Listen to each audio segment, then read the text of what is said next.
दोस्तों, मैं अभी नया क्रिएटर हूं और मैं अभी YouTube पर आया हूं और आप लोग मुझे बताएं कि मेरी वीडियोस में क्या कमी रह रही है। म्यूजिक से लेकर फोटो या वॉइस जो भी कमी है मुझे बताएं, मैं उसको ठीक करूं। साल 1967 की वो तारीख इतिहास के पन्नों में काले अक्षरों से दर्ज है, जब पश्चिम बंगाल के पुरुलिया जिले के एक छोटे से और गुमनाम रेलवे स्टेशन बेगुनकोडोर की शांति हमेशा के लिए भंग हो गई। इस स्टेशन की शुरुआत तो बहुत पहले हुई थी, लेकिन अमितेश चक्रवर्ती के यहाँ स्टेशन मास्टर बनकर आने के साथ ही यहाँ की मिट्टी ने खून और खौफ का चोला ओढ़ लिया। अमितेश चक्रवर्ती एक सीधे और कर्तव्यनिष्ठ इंसान थे, जिनका तबादला जब इस सुदूर इलाके में हुआ तो वे अपनी पत्नी और 7 साल की मासूम बेटी के साथ बड़े अरमानों से यहाँ आए थे। उन्हें क्या पता था कि जिस सरकारी क्वार्टर में वे कदम रख रहे हैं वो दरअसल एक रूहानी कैद खाना है। स्टेशन के पीछे फैले घने साल और महुआ के जंगलों से आती हवाएं दिन में भी एक अजीब सी सिहरन पैदा करती थी। स्थानीय गांव वाले स्टेशन के पास से गुजरते वक्त अपनी नजरें नीची रखते थे, जैसे वे जानते हो कि पटरियों के उस पार कुछ ऐसा है जिसे देखना मौत को दावत देना है। अमितेश की ड्यूटी के शुरुआती कुछ दिन तो फाइलों को समझने और स्टेशन की व्यवस्था देखने में गुजरे, लेकिन चौथे दिन की रात जब घड़ी की सुइयां 12:15 पर पहुंची, बेगुनकोडोर के उस खौफनाक अध्याय की शुरुआत हुई जिसने भारतीय रेलवे के इतिहास को झकझोर कर रख दिया। अमितेश अपने केबिन में अकेले बैठे थे, आखिरी मालगाड़ी को सिग्नल देने का इंतजार कर रहे थे। चारों तरफ सन्नाटा इतना गहरा था कि उन्हें अपनी ही सांसों की आवाज किसी हथौड़े की चोट जैसी लग रही थी। अचानक स्टेशन के पीछे वाली पटरियों की तरफ से एक ऐसी आवाज आई जैसे कोई भारी चीज लोहे पर रगड़ रही हो। अमितेश ने अपनी टॉर्च उठाई और रोशनी पटरियों की तरफ फेंकी। वहाँ जो मंजर था उसने उनके पैरों तले की जमीन खिसका दी। पटरियों के बीचों बीच एक आकृति खड़ी थी, एक औरत जिसकी लंबाई सामान्य इंसानों से कहीं ज्यादा, लगभग 8 फीट लग रही थी। वो औरत एक सफेद साड़ी जैसे फटे पुराने कफन में लिपटी हुई थी, लेकिन सबसे डरावनी बात उसकी गर्दन थी। उसकी गर्दन को किसी ने इतनी बेरहमी से मरोड़ा था कि उसका चेहरा पूरी तरह उसकी पीठ के पीछे लटका हुआ था। उसकी आंखों की जगह 2 गहरे काले गड्ढे थे, जिनसे एक गाढ़ा काला और उबलता हुआ तरल रिसकर पटरियों के लोहे पर गिर रहा था, जिससे लोहे से धुआं निकल रहा था। वो औरत पटरियों पर सीधे नहीं बल्कि अपनी हड्डियों को कड़क कड़क आवाज के साथ तोड़ते हुए एक वीभत्स तांडव नाच रही थी। हर बार जब वो मुड़ती, उसकी रीढ़ की हड्डी के चटकने की आवाज अमितेश के कानों के पीछे किसी ठंडी आरी की तरह चुभती थी। अचानक वो रूह बिजली की गति से अमितेश के केबिन की तरफ बढ़ी। वो पटरियों पर दौड़ नहीं रही थी, बल्कि हवा में तैरते हुए अमानवीय तरीके से अपने हाथ पैर फैला रही थी। जैसे ही वो करीब आई, उसने खिड़की के कांच पर अपने सड़े हुए और नुकीले नाखून गड़ा दिए। अमितेश ने देखा कि उसका मुंह कान तक फटा हुआ था और उसके अंदर से हजारों काले कीड़े रेंगकर पटरियों पर गिर रहे थे। अमितेश उस रात को किसी तरह केबिन के अंदर खुद को बंद करके गुजारने में कामयाब रहे, पर उनका मानसिक संतुलन बुरी तरह हिल चुका था। अगली सुबह सूरज की पहली किरण निकलते ही उन्होंने कांपते हाथों से अपने सीनियर अधिकारियों को एक विस्तृत सरकारी रिपोर्ट भेजी। उन्होंने उस पत्र में अपनी आंखों देखी हर एक खौफनाक बात दर्ज की। उन्होंने लिखा, बेगुनकोडोर की पटरियों पर साक्षात मौत नाच रही है। वो साया इंसानी नहीं है और वो किसी को जिंदा नहीं छोड़ेगा। मेरा और मेरे परिवार का तबादला यहाँ से तुरंत किया जाए, वरना हम नहीं बचेंगे।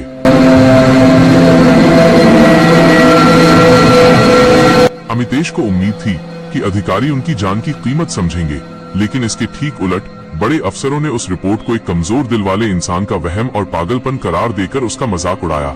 उन्होंने अमितेश को वापस जवाब भेजा कि रेलवे प्रशासन भूतों में विश्वास नहीं करता, आप अपनी ड्यूटी पूरी करें वरना आपको सस्पेंड कर दिया जाएगा और पागल खाने भेज दिया जाएगा। अधिकारियों की इस जिद और अमितेश की अनसुनी रिपोर्ट ने मौत का रास्ता पूरी तरह साफ कर दिया। वो रिपोर्ट आज भी रेलवे के उन गुप्त रिकॉर्ड्स के पीछे दबी हुई है जिन्हें अनसुलझे रहस्य कहा जाता है।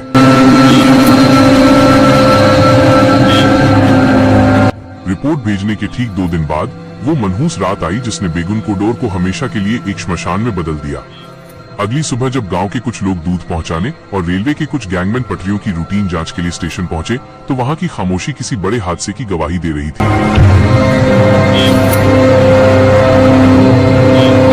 क्वार्टर का मुख्य दरवाजा बाहर से बंद था, लेकिन खिड़कियों के शीशे अंदर की तरफ टूटे हुए थे। जब गांव वालों ने दरवाजा तोड़कर अंदर प्रवेश किया तो वहां जो नजारा था उसे देखकर कईयों के मुंह से चीख निकल गई और कुछ लोग वहीं बेहोश हो गए।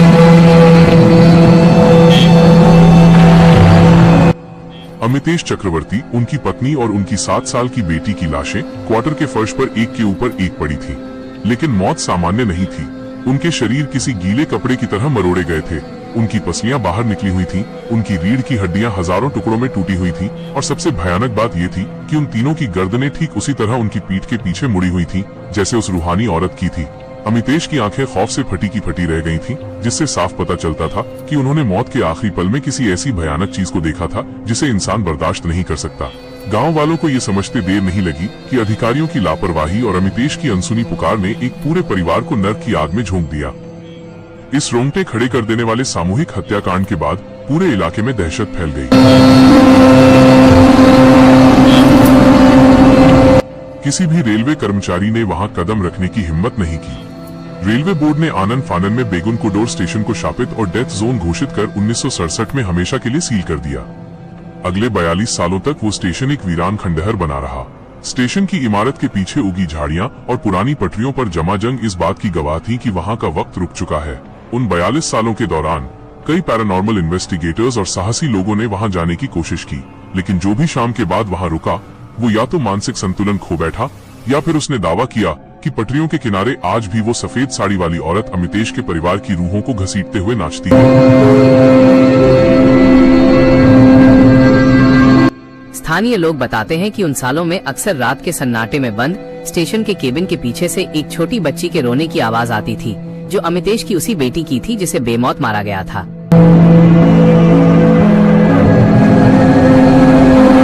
समय बीता और साल 2009 में स्थानीय लोगों की भारी मांग और राजनीतिक दबाव के चलते सरकार ने बेगुन कोडोर स्टेशन को दोबारा खोलने का निर्णय लिया।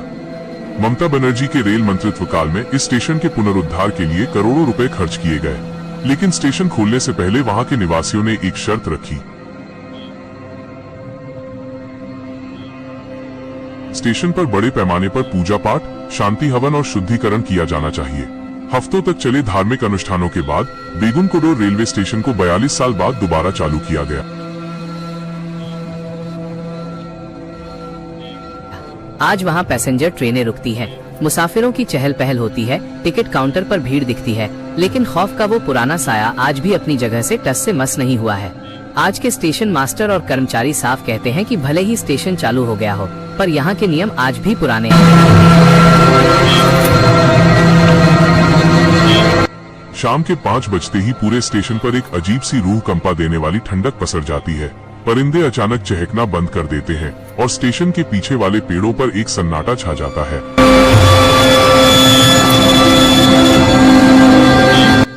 आज भी बेगुन कोडोर में कोई भी कर्मचारी सूरज ढलने के बाद केबिन के पीछे या प्लेटफॉर्म के आखिरी छोर पर जाने की हिम्मत नहीं करता। वहां काम करने वाले गार्ड्स बताते हैं